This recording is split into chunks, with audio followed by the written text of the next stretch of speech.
এই মামলায় গিয়াসউদ্দিন আল মামুন সাহেব ওনার 7 বছর সাজা ছিল, আর তারেক রহমান সাহেবকে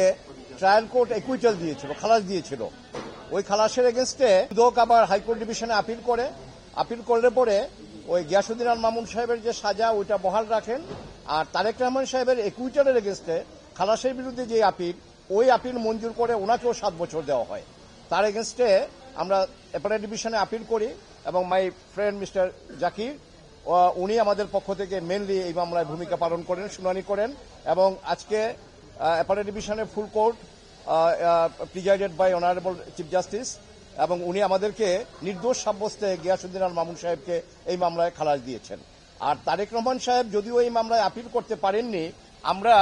আমাদের সুপ্রিম কোর্ট এবং ইন্ডিয়ান এবং পাকিস্তান সুপ্রিম কোর্টের বিভিন্ন জাজমেন্ট থেকে আমরা দেখিয়েছি যে যদি মামলা প্রিন্সিপাল অ্যাকিউজডের এগেনস্টে প্রমাণ না হয়, যদি মামলা দেখা যায় যে না এটা ইন্টেনশনালি করা হয়েছে হ্যারাসমেন্ট করার জন্য, হিউমিলিয়েশনের জন্য, এবং